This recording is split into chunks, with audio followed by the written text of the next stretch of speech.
सासू माँ बदल गई। कहानी उस घर की है जहाँ बहू और बेटी को एक माना जाता था, लेकिन फिर अरे शिखा बेटा, तू रसोई में क्यों घुसी रहती है? जा, रोटी मैं बना लूंगी। नहीं माँ जी, आप बैठिए, बस सारा खाना बन ही गया है। श्वेता को बोल देती हूँ, वो खाना लगा देगी सबका। सॉरी भाभी, मेरे पास वक्त नहीं है। माँ, मुझे पैसे देना, पार्लर जाना है। हाँ हाँ चली जाना, भाभी को भी ले जाना। वो भी जाने को बोल रही थी पार्लर, पर पहले ना मदद कर दे उसके खाना लगाने में। देख माँ, वो बहू है, उसे बहू रहने देना, इतना सर पर मत चढ़ा भाभी को। श्वेता, ज्यादा मत बोला कर। बहू और बेटी में कोई फर्क नहीं होता है। जा जाकर काम कर।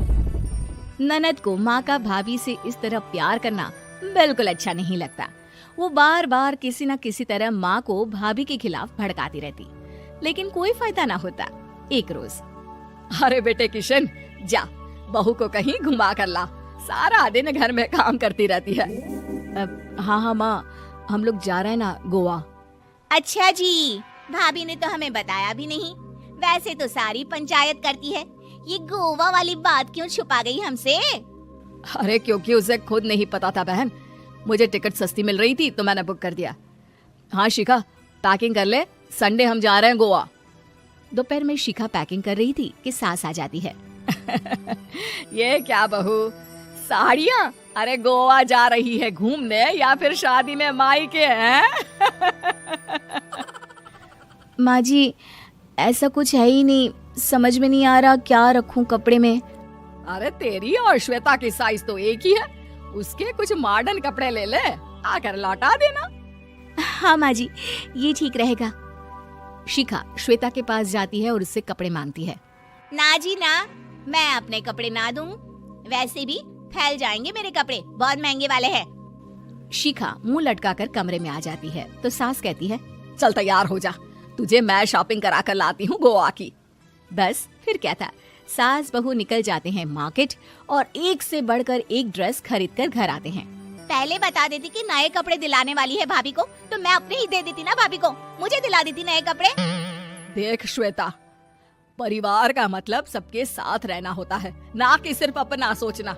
वैसे भी तुझे अच्छे संस्कार सीखने चाहिए। और रही बात कपड़ों की, तो शिखा, आज से घर पर भी तू मॉडर्न कपड़े ही पहनेगी, कोई जरूरत नहीं है ये साड़ी वाड़ी लपेटने की। अब क्या था, घर पर श्वेता और शिखा एक जैसे रहते। एक बार पड़ोसन आती है। अरे बेटा, अपनी माँ को तो बुलाना, जरा बात करनी है। शिखा सास को बताती है और रसोई में चली जाती है। ये आपकी बेटी बहुत बड़ी हो गई है, इसके लिए एक रिश्ता है, कहो तो बता दूं। ये बेटी नहीं बहू है, घर में सब एक जैसा ही रहता है। वैसे मेरी बेटी भी बड़ी हो गई है, कोई रिश्ता हो तो जरूर बताना। पड़ोसन रिश्ता लेकर उन लोगों के घर आती है। तब श्वेता की होने वाली सास कहती है, तो ये घर है, कितने मंजिल का है? और ये बहू ने आपकी क्या पहन रखा है, जीन्स टॉप? अरे भाई, साड़ी वाड़ी नहीं है क्या इसके पास? देखिए, सर्दी है तो साड़ी में बहू कैसे मैनेज करती, वैसे पहनती है साड़ी भी। देखिए, हम लोग ठहरे पैसे वाले लोग, कोई कमी नहीं है हम लोगों के पास पैसों की, बहुत पैसे हैं, जमीन, नौकर चाकर, कार, सब कुछ है, लेकिन घर में संस्कारी बहू चाहिए, समझ रही हैं ना आप? सास कुछ कहती कि श्वेता बोल पड़ती है, हाय रे, नौकर चाकर से लेकर जमीन, कार, पैसा, हाँ, मुझे रिश्ता मंजूर है मुझे। अरे रुक जा श्वेता, मैं बात कर रही हूँ ना। देखिए, हम लोगों के घर इतनी आजादी नहीं मिलेगी। अरे हाँ कर देना माँ, हाँ कर दे जल्दी से। सास क्या करती, बेटी की शादी ऐसे घर में कर देती है जहाँ ना उनके विचार मिलते हैं और ना ही आचार। शादी के बाद एक रोज फोन पर, श्वेता बेटा, एक बार घर आ जा, बहुत दिल करता है तुझे देखने का।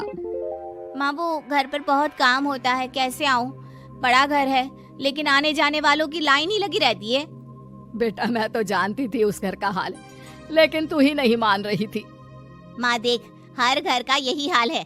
तेरी बेटी को यहाँ घूंघट हटाने की परमिशन नहीं है और एक तरफ भाभी स्कर्ट पहनकर घूम रही है। बेटा, मुझे क्या पता था कि मेरी बेटी को ससुराल के नाम पर पिंजरा मिल जाएगा।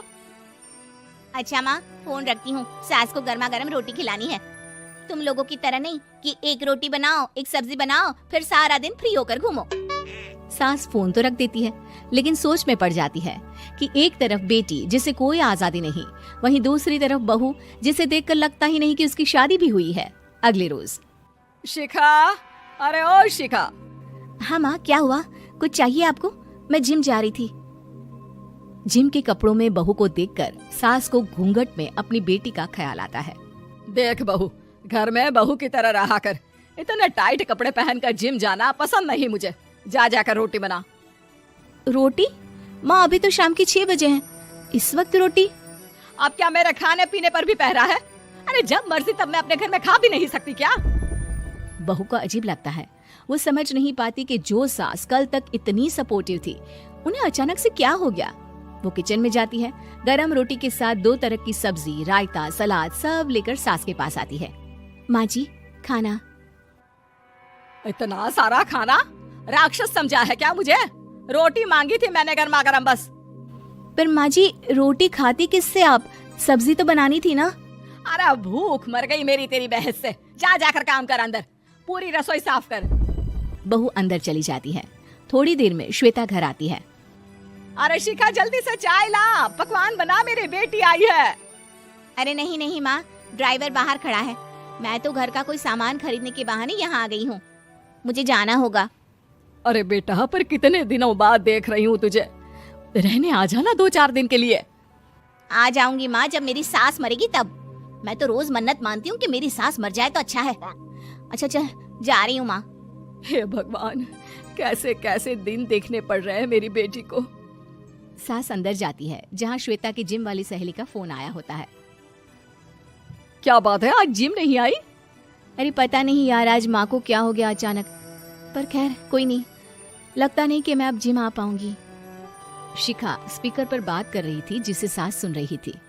यार ये सास ना होती ही ऐसी है। मैं तो कहती हूँ बुढ़िया जल्दी मरे और तू आराम से जिए। शिखा को सहेली की बात पर गुस्सा आ जाता है। माँ के मरने की कौन सा बच्चा दुआ मांगता है मोहिनी? आगे से ऐसी बात मेरे सामने मत करना।